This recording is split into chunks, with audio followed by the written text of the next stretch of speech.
Good evening, everyone. Welcome to the kickoff event of our 10th season of EDTalks. I'm Adia Morris, and I'm really excited to be with you tonight as the event MC, and I use she, her pronouns. This is a really big year for EDTalks, 10 years of great speakers and great programs.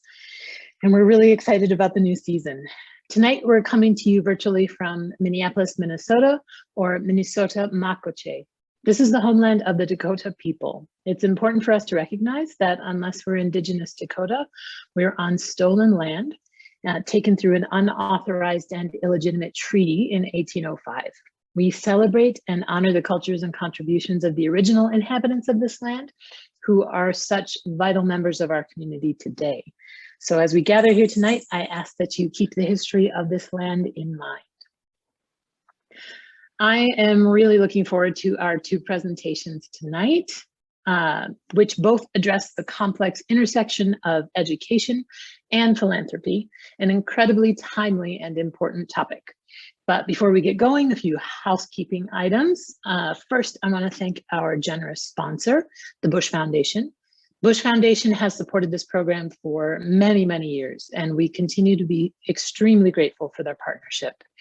We've pre-recorded both talks for our event tonight to make sure that our technology works smoothly, as it will. However, our presenters are online with us to participate in a live, real-time Q&A at the end of the program, so make sure you stick around. Speaking of which, if you have a question, please use the Q&A button on your screen. There's a slide of it that's pointing out exactly where that is. If you have any questions, and you can do that, you can submit those questions anytime through the presentations. We'll save all those questions for the end, we'll collect them all, and we'll get to as many as we can. So our event is scheduled to conclude at 8 p.m. and we'll be ending right around there tonight. So make sure that you get those questions in so we don't miss them. We also encourage you to engage with social media during and after the event. You can use the hashtag EDTalksMN. Last but not least, tonight's event is being recorded for our EDTalks video and audio libraries, which you can find on the EDTalks webpage at achievempls.org/EDTalks. All right, let's get started.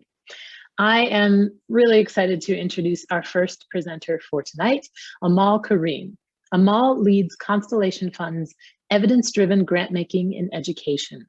She is a former National Senior Policy Associate for Educators for Excellence, a national nonprofit focused on teacher-centered policy. She's also worked internationally, first for Teach for Malaysia as a Fulbright student scholar, and later in Zambia for the Millennium Challenge Corporation, a US government agency. Teach for America brought Amal into a career in education, where she first taught at Crazy Horse School in Wandley, South Dakota.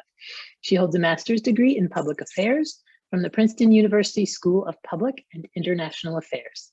Welcome, Amal. We are so glad to have you with us here tonight. It's that time of year, and your email boxes and inboxes are filling up with cards and emails requesting donations for end-of-year giving from a host of nonprofits. Perhaps you too are getting calls from nervous college students asking you for a donation to your alma mater. My college knows that I want that 2022 calendar so bad that I will make an online donation stat. If you've ever given $1 to your local school bake sale, after-school program, or college, then you are an education philanthropist. I'm a former educator, researcher, and policy advocate. But as of the last 2 years and 9 months, I work in institutional philanthropy, meaning I make recommendations on where my institution should give grants to organizations doing important work in education. This is not a job I ever envisioned myself in, and most days I really love it. I get to work with awesome, smart people. I get to connect with folks from all across the Twin Cities area and be a small part of their essential missions. But I'm still very much learning. It is a great job, but I had no idea about all the dynamics that can be at play in philanthropy. I mean, it is a total black box to those outside of the field. Like, what is philanthropy? And even for some of those who are in it. Now, a couple of years into my job, I've started to understand how nuanced and complicated it can really be. It's also really daunting to make recommendations about hundreds of thousands of grant dollars. I get regularly intense bouts of imposter syndrome on a regular basis. And working in this industry has really propelled me to interrogate the positives and not so positives that come with the whole deal. I really just believe it's important for people to understand more about the intersection of education and philanthropy without having to actually work in that intersection. Especially since philanthropy is a field that spends a lot of time and resources in education. So I'm talking to the teachers, students, parents, and community members who maybe haven't thought a ton about how private charitable giving might impact their educational experiences. I do want to shout out nonprofit leaders and fundraising professionals who already know much of what I'm talking about, since they interact with donors all the time. So, in its most basic definition, and not to get too Webster's dictionary says on you, philanthropy refers to donations of time, money, or other goods for a charitable cause. In its most complicated definition, philanthropy describes the full-on institutions who have endowments or budgets, full-time staff, and unique application and grant-making processes. These are usually called foundations. So you might think of the McKnight Foundation, which is an international funder actually headquartered in Minneapolis, or the Ford Foundation. Or you might think of intermediary funders like the United Way, or my organization, the Constellation Fund. In this talk, I'm going to often refer to institutional philanthropy. So that's the community, family, and corporate foundations with defined funding priorities who make grants at significant levels to all levels of education. But I am just speaking for myself, and definitely not on behalf of any institution, including my current employer. Education grant making is a huge part of many philanthropies' work. And on the flip side, many major education initiatives are driven by philanthropy. A 2021 study found that more than 1/4 of charitable giving by very high wealth donor families goes to education causes, from early childhood all the way to post-secondary education. Though, to be super clear, foundation and individual gifts are a fraction of the education-directed dollars in the public sector. We're talking on the scale of $71 billion from individuals and foundations versus $752 billion from public sources. In fact, this brings up a rather interesting point. Foundations and donors actually have a rather outsized influence on their respective areas of giving. And this is true in education. But even individuals with less wealth are often drawn to giving in education, whether, again, it's your alma mater or a local youth organization. Overall, the Giving USA report for 2021 estimates that 15% of all charitable giving, both institutional and individual, goes to education, which is a share that is only second to religious causes. Again, my guess is that the vast majority of the folks watching have made some kind of donation to an educational institution or organization already. I think about my time as a middle school teacher on the Pine Ridge Reservation in South Dakota. For the most part, I had enough resources to meet the material needs of my classroom, but I would have given my left leg for a set of class books. Probably inspired by my own middle school experience, I was extremely intent on reading Holes by Louis Sekar with my 6th graders. But rummaging around in various storage closets could only find random copies of Mice and Men. Generally speaking, there were no full class sets of any one novel to be had, which made it impossible for the whole class to read a book together. So I set up a Donors Choose project, and friends and family really came through. They donated enough for me to be able to buy a number of class sets for my classroom. This was educational giving on a micro friends and family scale. Now you might be thinking, well, that's great. That's so much charitable giving is education focused. We actually need more funding for our schools and youth programs. What could be the downside? I think when we start talking about larger scale philanthropy, the stakes can become different. On a bigger level, Institutional philanthropy, and also driven by very high net worth individuals, can lack accountability. Unlike most other sources of educational funding, for example, the federal government, state governments, or local property taxes, institutional philanthropy is typically privately held dollars and is therefore not subject to the same levels of accountability as publicly held dollars. So for example, if a policy is adopted by a school district, but it doesn't really work out, or even straight up fails, you are probably going to hear about it in a school board meeting. Someone might even be yelling about it. You might see an op-ed about it in the paper, and that op-ed might lead to a review of the policy. It may even have repercussions for a future school board election, and you'll have different school board members. Now, all of the same reactions might be true for a failed initiative that is primarily supported and funded and driven by a foundation. But ultimately, institutional and individual philanthropies are much more insulated from political pressures and political accountability than a public elected official is. Some philanthropies will issue annual reports to share how different grants and initiatives have gone, but some don't even disclose their gifts publicly.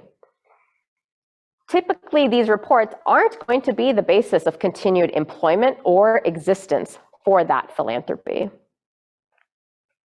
Foundations might rely on academic research or community-informed need to drive their priorities, but this is not the same as an electorate telling its elected representatives what changes they want to see. Really, at best, political damage for the foundation is limited to public perception. And ultimately, if you're someone giving out money, most people aren't going to close the door in your face for too long. A high-profile example of this can be found in the work of the Gates Foundation on incubating and implementing the Common Core standards.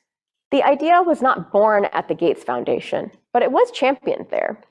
So starting in 2008, some $200 million were channeled into building nationwide political support for the newly redesigned standards that sought to, well, standardize the learning expectations for each grade level across subject areas and across states. While the standards were quickly adopted by the vast majority of states and are still in place to this day, by the mid-2010s, people from both conservative and liberal camps came out hard against the Common Core.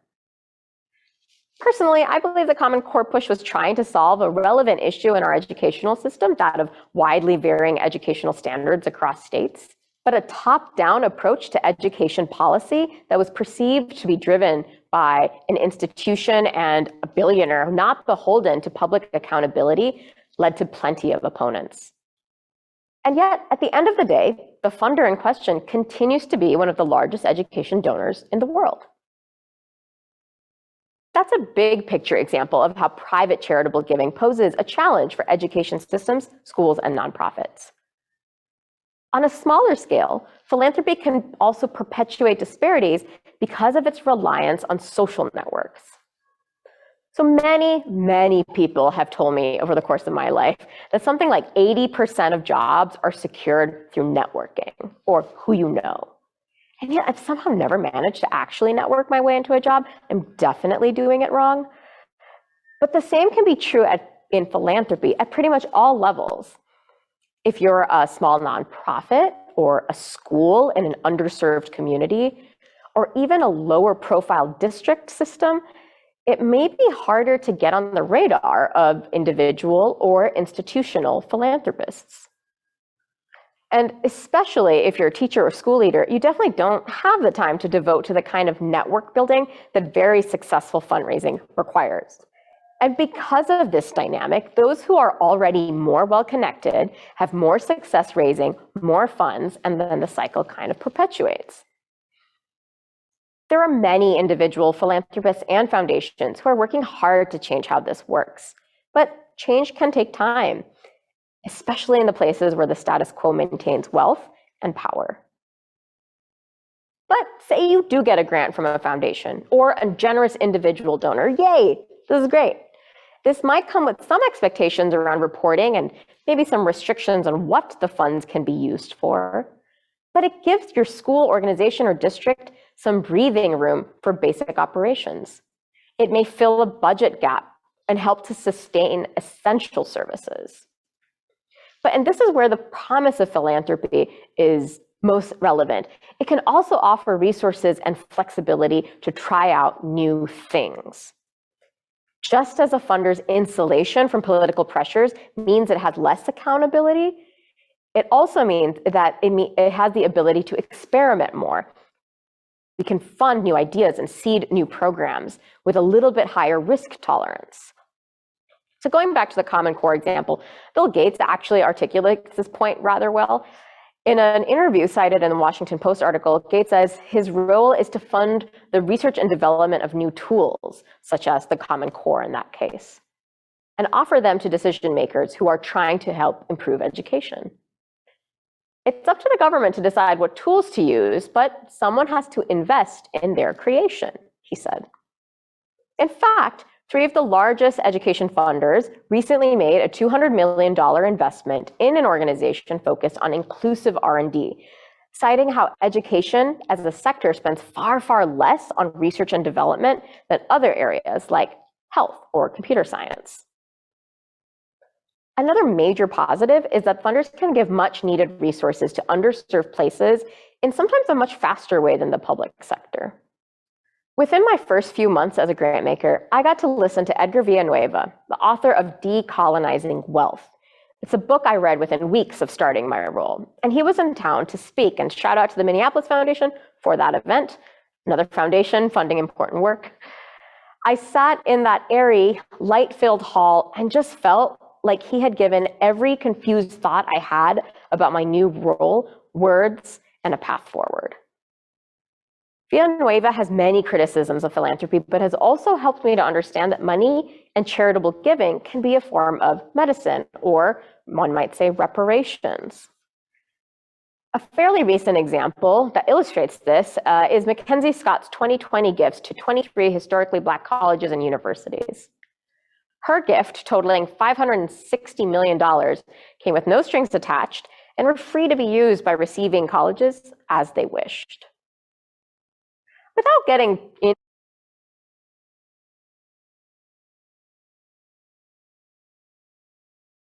the ethical considerations of where the wealth was generated, which is an extremely important question, but not one that my 20 minutes of airtime will allow for, this strikes me as a way to inject lots of resources in a relatively targeted way into places that have been under-resourced for many decades, and it was done quickly.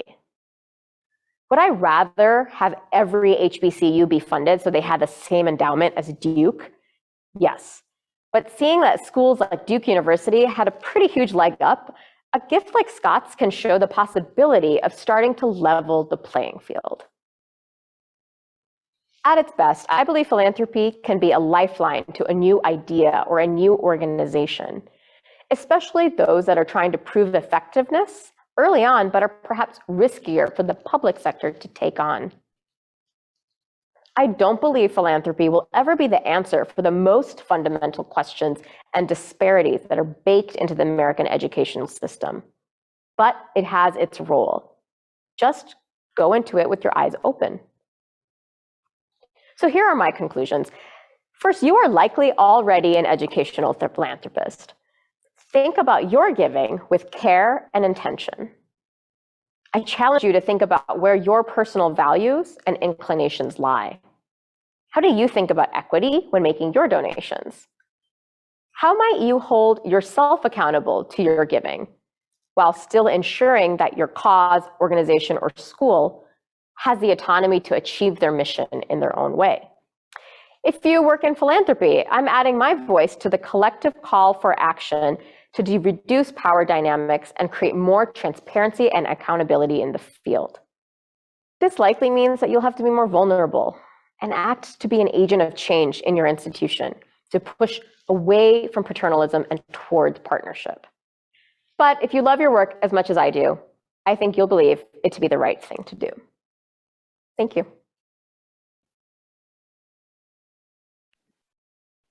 Thank you so much, Amal. That was excellent. I have to have a moment of confession. I went to Duke. Well, and I'm aware of its large endowment. I just want to give everybody a quick reminder to submit your questions to our Q&A tonight as they pop up for you. I know that Lucy already asked what the title of that book was, and hopefully I got it right. Decolonizing Wealth by Edgar Villanueva. You can submit Q&A questions anytime, and we'll get to as many as we can at the end of the program. At this point, I want to introduce our next speaker, Sara Spafford Freeman, consultant, community organizer, author, and Minneapolis Public Schools parent. Sara is also co-founder of the Minneapolis Public Schools Academics Advocacy Group, a group of parents, teachers, and community members who are working for greater commitment to and investment in student academic opportunities and outcomes by the district. She also serves on the board of the Advancing Equity Coalition and is a former board chair for the Domestic Abuse Project. Sara has worked in the medical technology industry for 20 years in finance, investment banking, and management roles. She's also the author of the publication Apartheid in Minneapolis, Racial Disparities in 5 Local Systems.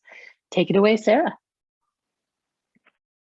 Hello, and thanks for being here. My name is Sara Spafford Freeman. I'm a strategy consultant, community organizer, and the mom of 3 kids in Minneapolis Public Schools. My advocacy journey with parent fundraising began with cross-country skis. I'll never forget watching as volunteers unpacked dozens of them in the lobby of our daughter's elementary. I did the math in my head and wondered how in the world a public school had the money for these skis. When I asked that question, I was told the school indeed didn't have the money to buy them, but the PTA did. I'm a part of 2 North Side school communities, so I knew the struggle being waged in many of the district's buildings. And the dissonance of these 2 realities in the same city compelled me to ask more questions. I look forward to unpacking some of their answers with you tonight. We'll discuss how K-12 districts are funded, how individual school budgets are impacted by enrollment patterns and segregation, and the stark racial disparities produced by these systems. Finally, we'll discuss how parent fundraising perpetuates them and some better practices to consider. Let's dive in.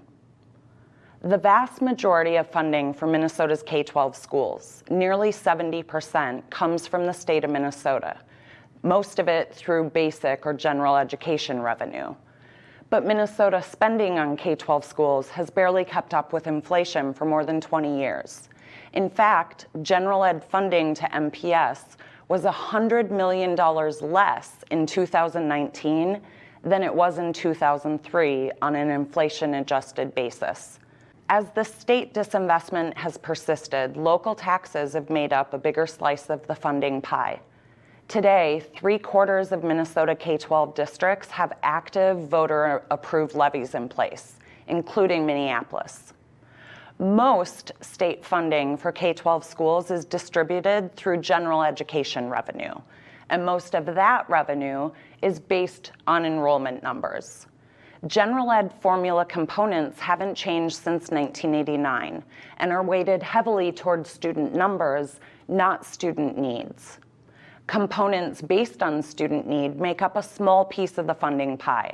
For instance, funding intended for students eligible for free and reduced lunch, called compensatory funding, accounts for only 6% of general ed revenue. And funding for English language learner services are an even smaller component of general ed revenue, less than 1%. Revenue totals for ELL and special ed services are capped at a percentage that doesn't mirror district demographics, resulting in what's called a cross-subsidy. This is basically a fancy way of saying it costs more for districts to support these students than the state pays them to do it. The MPS special ed cross-subsidy is estimated at nearly $1,500 per student, and the statewide cross-subsidy for English language learners is more than $100 million. Not surprisingly, district enrollment has dropped significantly during this 20+ years of state divestment. Enrollment in the 2001 school year was more than 46,000 students. This year, it's less than 30,000. Then we layer current student demographics onto these outdated models. Student demographics in MPS have shifted significantly since the last time K-12 funding formulas were updated. MPS is a global majority district. About 65% of students identify as people of color. But Minneapolis is more than 70% white, highlighting the extent of white flight from the district. Onto this landscape, we layer the forces of racial segregation. We further compound broader district budget challenges by concentrating them in specific schools.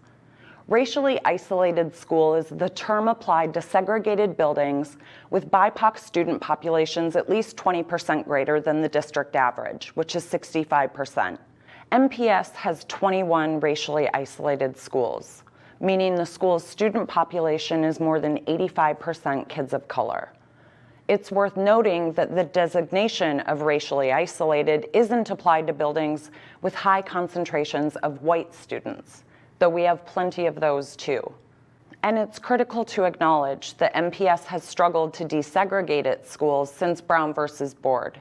In fact, they're a named defendant in a current segregation-related lawsuit.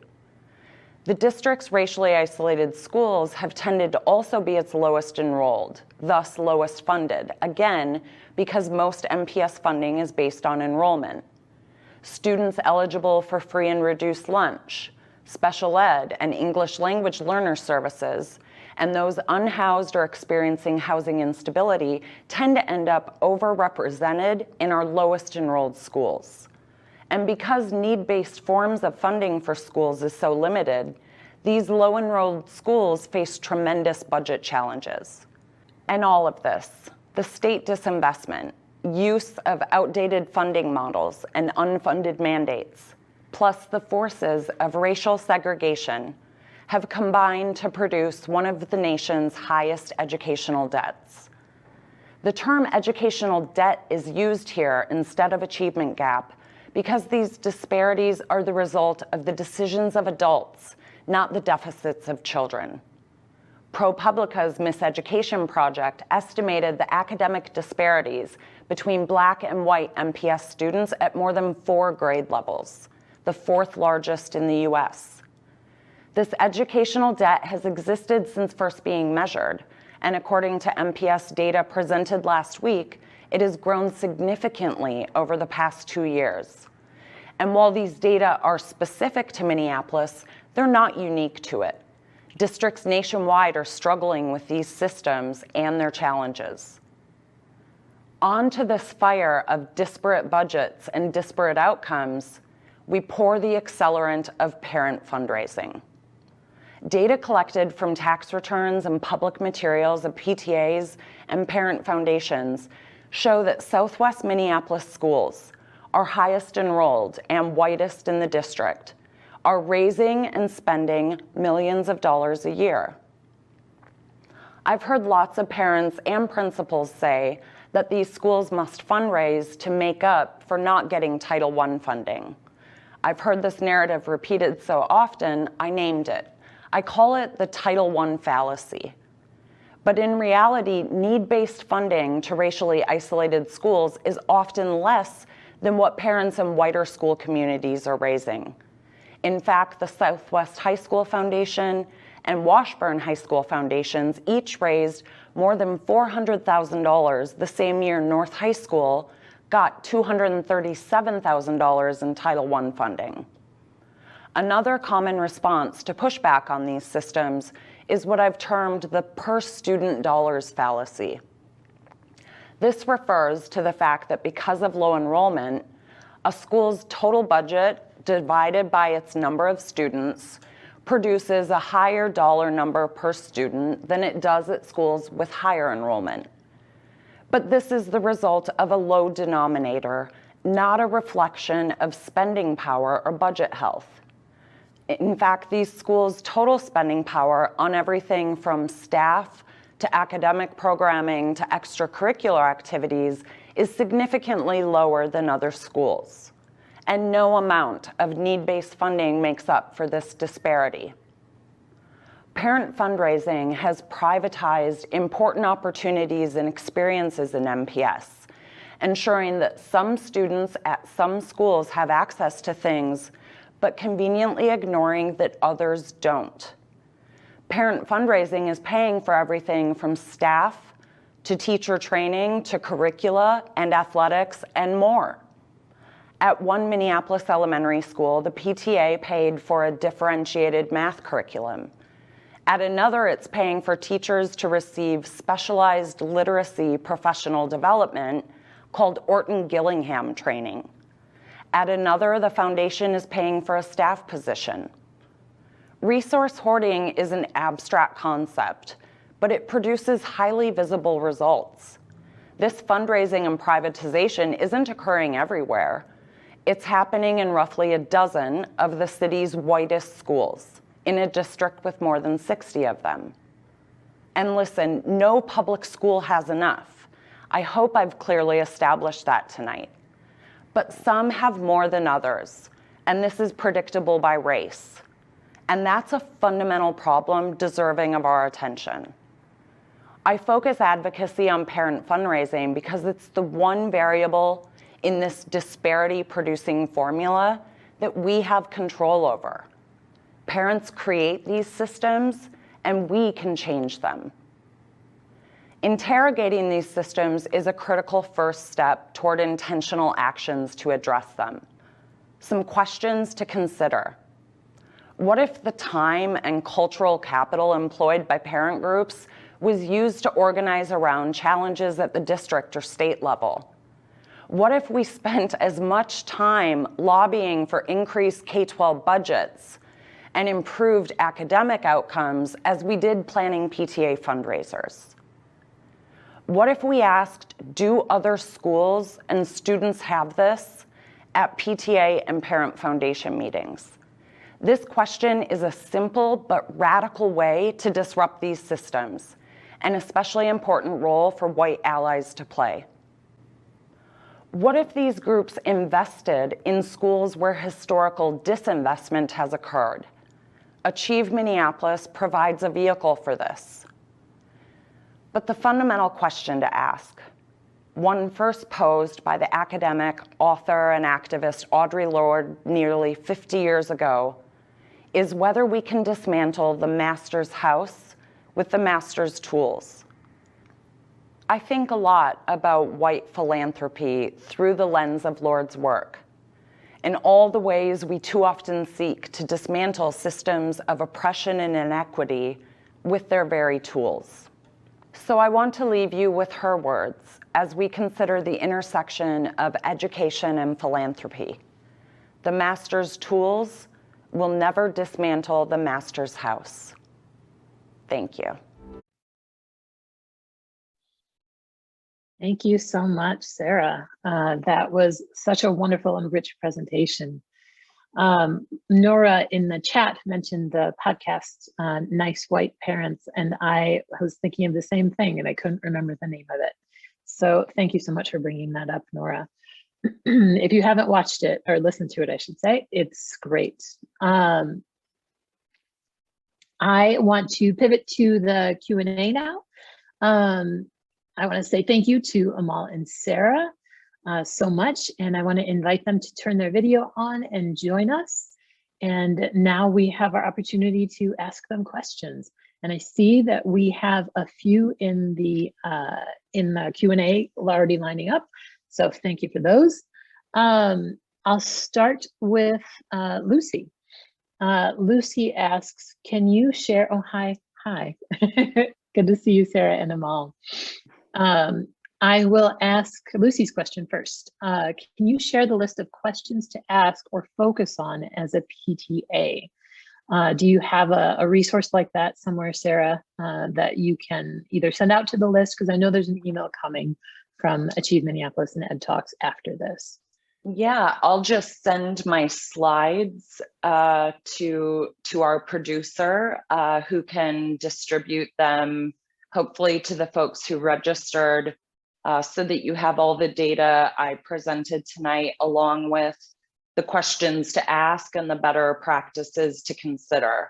I've also been meeting with PTA and parent groups to unpack this further and have these discussions together.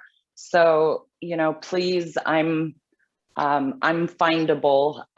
So please get in touch with me, and I'd love to connect with your group. Excellent. Thank you. I want to ask kind of a follow-up question. Has any majority white MPS school led the way toward fundraising in partnership with Northside schools? And kind of related, Jennifer asks, does a district-wide PTA framework exist? The short answer to Jennifer's question is no. A district-wide structure does not currently exist. There have been efforts to try to form such a group, but they've kind of stalled over the last two, pandemic school years. The question about partnering is one I am glad was asked, and what I want us to consider when we think about solutions like partnering with Northside schools, I want us to first think about how we frame the problem. Because how we frame that problem is going to lead us down intentional, effective paths, or it's going to lead us to replicate the privilege and power dynamics that play in these current systems. And the partnership model is one that places a lot of emphasis on the privilege and power dynamics already in place. So I urge folks not to think about, partnering with a quote unquote poor school. If you're one with those means, I think if we frame the problem properly, the problem is not that some schools lack this fundraising capacity. The problem is that some schools have it, and they're using it to fundraise their way out of the state divestment and broader funding challenges I tried to frame for folks tonight. And I think if we can keep our eye on that problem, the problem being state and district level, that inclination to try to personally or privately fundraise our way out of this will hopefully be blunted a bit. Thank you. I want to pivot to Amal and ask about,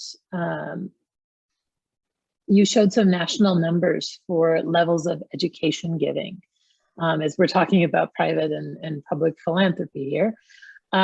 You showed, I'll say it again, you showed some national numbers for levels of education giving. Is it the same in Minnesota? Do those levels match up? Yeah, it's actually, well, first, hi, good evening. It's so great to be here. Thank you so much. And just like Sara's talk was super informative, inspirational. I was like really fired up listening to her. In fact, so the Minnesota Council on Foundations is a giving report every year. And so foundations will report where they're giving dollars to. And so again, that's sort of a self-reported thing. But I was just looking at the 2020 numbers, and it's closer to like 30%. I think that the slide I showed was like 15% of a lot of like individual and institutional giving nationwide was going to education. In Minnesota, according to this report, it was closer to 30%. So it's a larger share even.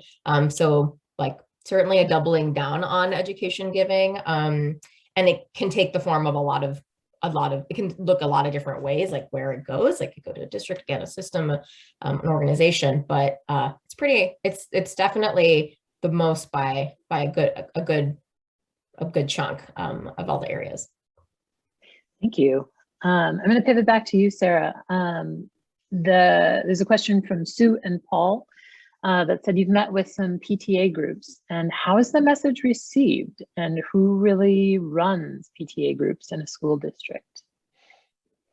So the PTA groups are run, by individuals in the school communities with which they're affiliated. So there's no sort of central group, as I mentioned. They're all individual groups. The message has been received in myriad ways, but I would say generally there have been two responses. And I want to highlight the first because that's the hopeful one. And that response has been, folks humbly and curiously wanting to unpack these systems, their roles in them, and the disparities they perpetuate. And that response has been great. And there's a lot of good work that's occurring in MPS buildings in that regard. The other response has been less hopeful and less productive. But I think, when we talk about the intersection of race and money, I think folks in white bodies have real visceral responses sometimes. And so these conversations, both, and I've seen that response from parents and principals in these conversations. And I think that's inevitable, but that first response of people being humble and curious, that's the response where we can actually, move these systems in better directions. Thank you. We've got a pile of questions coming in about that, but I want to move back to a question for Amal, which I think is related because Amal, you talked about a lack of accountability being a problem with institutional giving versus government giving. It has to be more transparent generally because of taxpayer dollars.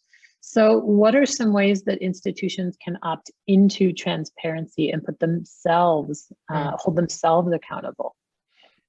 Yeah, that's a great question. And yes, there is absolutely more accountability in public sector relative to private sector dollars. Doesn't mean that it's fast, doesn't mean that it's super clear always, and it still takes a lot of energy and organizing and to make that accountability come to bear. But for institutions who are trying to opt into it, I mean, the first basic one is just like disclose your funding. And like, I know that a lot of folks like want to give anonymously, especially individual donors, but like put your name on it. I know that, I mean, this is sort of my personal preference here, but like, it's okay to put your name on it because like, it can also, it's sort of like being anonymous on like a message board. Like then you don't have any like skin in the game for like someone to come to you and be like, well, did you really mean it? Like, did it really work? And so that would be one thing. Institutions can be really mindful about thinking about their, I work at an institution that thinks about impact a lot. And so deepening your understanding of like what, and working with your grantee partners to think about like, well, what's the impact that you are trying to have? And then like, are there clear ways to see if that's, again, coming to bear? And then I think being transparent and vulnerable is a way to have more accountability just because it starts to level the playing field of what is ultimately a pretty skewed dynamic of funder and receiver of funds.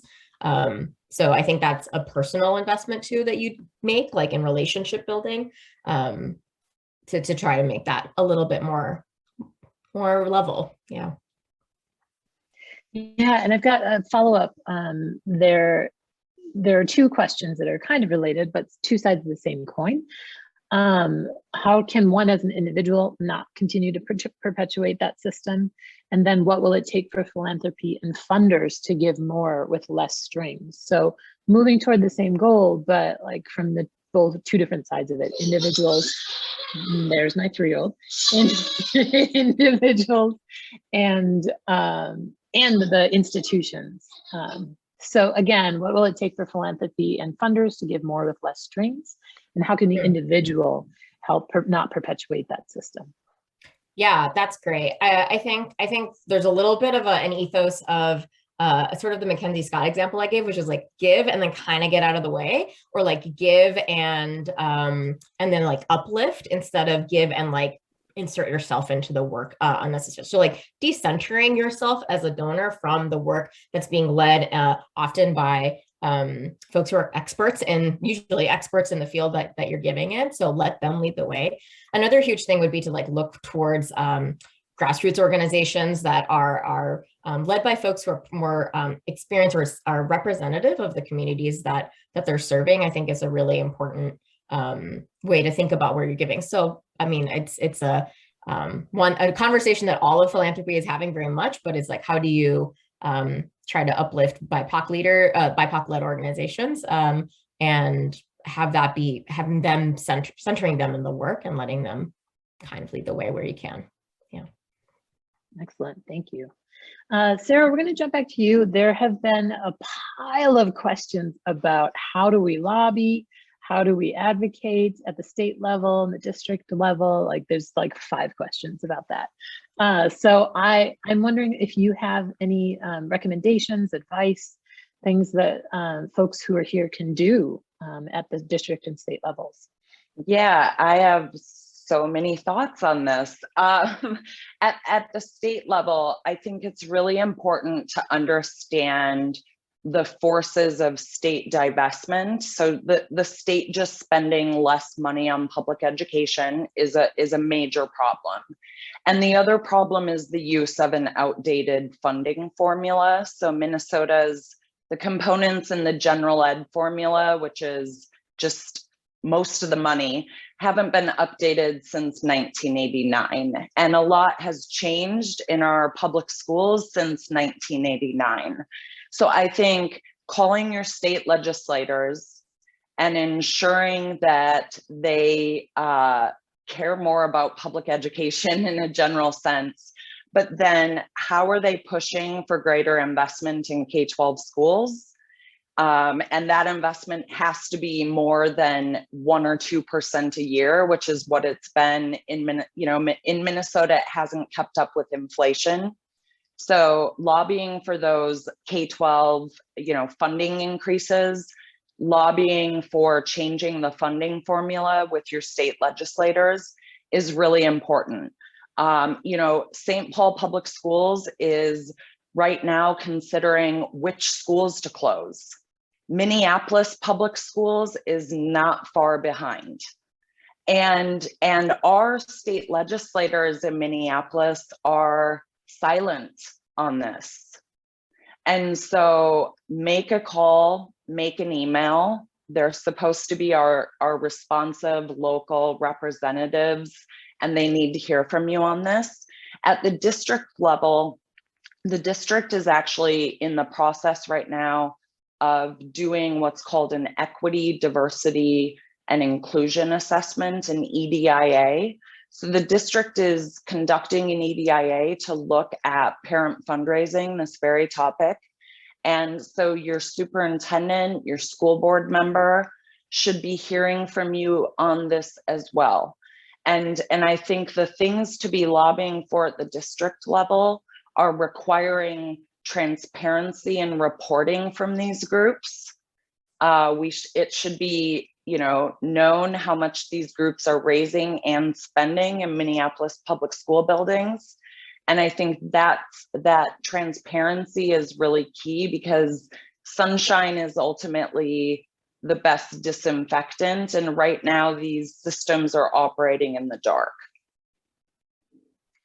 Thank you. And when you say these groups, you mean those private PTA parent-led groups?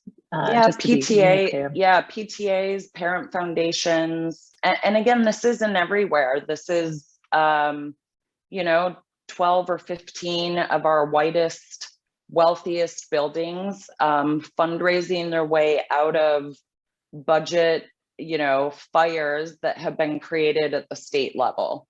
Again, that question about if we spent the time and cultural capital that we spend raising money for our individual schools, if we spent that time calling our state legislators and demanding K-12 budget increases, calling the superintendent and demanding that every kid in MPS read, half of them don't. There's important work to do, and PTA fundraising isn't it. Thank you. Amal, I want to jump back to you, and it kind of ties in with something you just mentioned, Sara, which is the transparency and reporting. I know that I work for an organization that deals with a number of funders. And I see a lot of these organizations' names, and I'm like, I have no idea who these people are because they don't report anything about their board, their process. And I know that sometimes the reporting requirements for those those funds can be kind of onerous for the people who receive them. Is there any way to push back on that you would recommend for when folks are receiving those grant dollars? Yeah, I think that we're in a moment certainly with the advent of the pandemic, where a lot of funding organizations and funders really pulled back on reporting requirements. It was primarily, I think it was like out of panic, like when they needed to like get money out the door because they saw that there was need, and that was great that money was getting out the door quickly, and was like, we don't need to report, like just use it. And it is true that there can be often really onerous reporting. What I've heard from some folks though is saying like they were really hoping that was going to stick as a practice, and that they're starting to see it actually turn back, that some folks are like starting to go back to like, actually now we're kind of returning to our original way of reporting. This is sort of a moment to capitalize on. I know that, like, for example, there's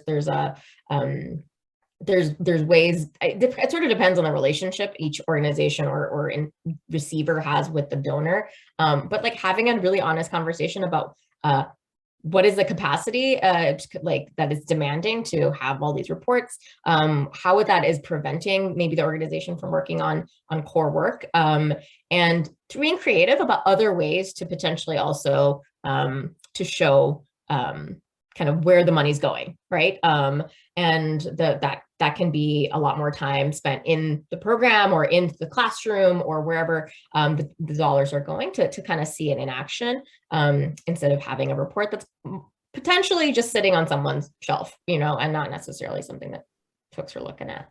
I will say though, but my whole point around like what public dollars being more accountable, like part of the way to have accountability is like government grants come with a lot of reporting requirements. There's a lot of compliance, and those are fairly onerous, actually probably more onerous than most foundation reporting requirements are.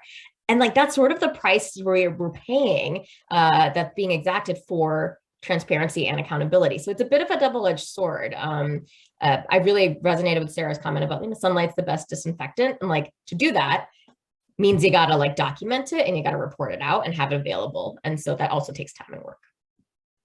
Well, and on Amal's point about, Minnesota giving in education specifically being greater than, other states or the national average.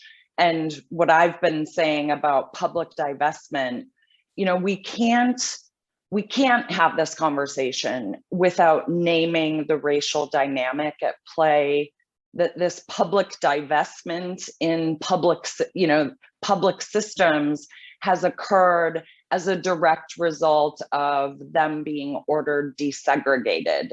You can look at public education spending, public health spending, name the public system, and that spending has gone down significantly, especially in the last 30 years. And that's true in Minnesota. And while that public divestment has occurred, private giving has had to play a bigger and bigger and bigger role. And I think that happens with good intentions. And as we, near wrapping up, I want to urge folks, and I think what I hear Amal urging as well is shifting from just having good intentions to being intentional about philanthropy and about private fundraising. Thank you. And I think that actually addresses one question that's a few questions that are in the Q&A about how do we get in touch with advocacy groups? How do we find more equitable models? I know we're running low on time, so I know we're not going to get to all of these, but I feel like what I hear both of you saying is that, and what I hear just out in the world when we're talking about making a change, is that it might be slightly uncomfortable. It might require us to do things in a way that we're not used to walk in a new groove. And so part of what I'm hearing is that we're just needing to find these new ways of doing things. And it might be weird, we might not like it, but in order to make these changes that we need to do that. And sitting with the status quo, Sara, just referring to Brian's question about parents sending their kids to a public education, but not divesting from it, but giving them all the money. That seems to me to kind of fall into that bucket of what's good for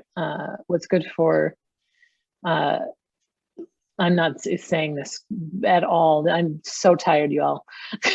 But what I'm trying to say is that I think what I'm hearing from you, Sara and Amal, is that we're in this together, and building a silo isn't necessarily the way that's gonna make change. So last thing, I want to get from both of you just some quick thoughts or what you'll be sharing as we move to the end of this, and afterward when the email comes from Achieve Minneapolis, like maybe just some quick thoughts about like groups that folks can reach out to, because I know that we've got a few questions about that, about what to do if they meet resistance, and groups that folks can reach out to. So last two thoughts from both of you. Whoever wants to start, Amal. Okay. I mean, I think the Minnesota Council on Nonprofits is a wonderful resource to like understand sort of if you're wanting to get into on one sort of perspective of what it's like for nonprofits, especially who are on the funding receiving side, like what are some of the challenges that they're facing. I would, if you know that you're giving to a nonprofit, like go chat with the executive director, like find out like what's on their mind and like what's actually helpful for them if you're donating to them. It could be time, it could be money, it could be something else as well. And then the Minnesota Council on Foundations has all of the data around has a lot of data around giving trends in the state. And then definitely recommend reading Decolonizing Wealth. I think that's a really great primer for trying to just having a bit of a fly on the ball view of philanthropy.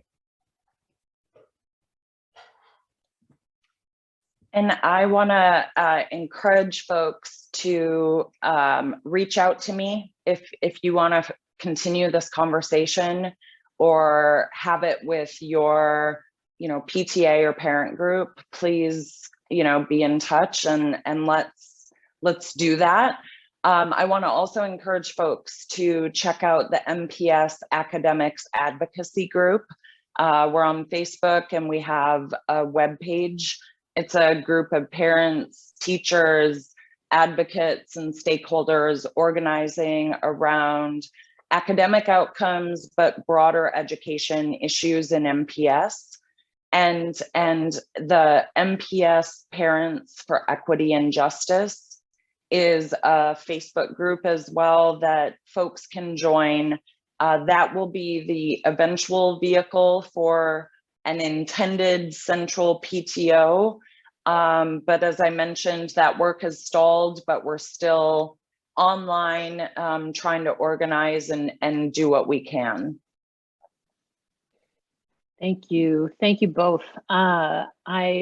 I'm sorry to everyone whose questions we didn't get to. The discussion started to get really robust. And like Sara said, I know that there are some avenues that you can reach out to her and to the groups that she's working with to continue the conversation. So thank you so much to both of you, Amal and Sara. Thank you for your excellent presentations. And thank you to everyone for your great questions.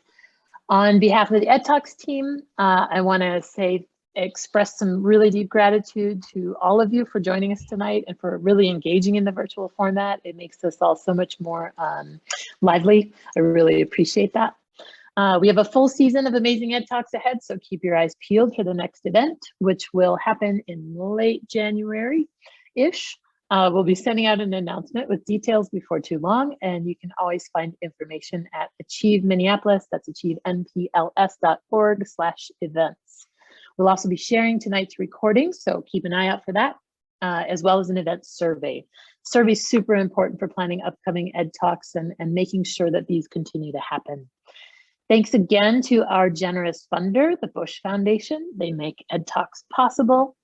And we also encourage you to connect with our event partners, Achieve Minneapolis and the Citizens League, to learn about all the awesome things they're doing in our community and how you can get connected and engaged.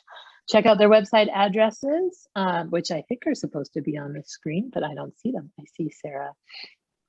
But there's some more info in the chat, possibly. Oh no, that's from Amal. Well, thank you, everyone. I hope you have a great night. And I thank you so much again, Amal and Sara. Thank you. Thanks. Have a good one.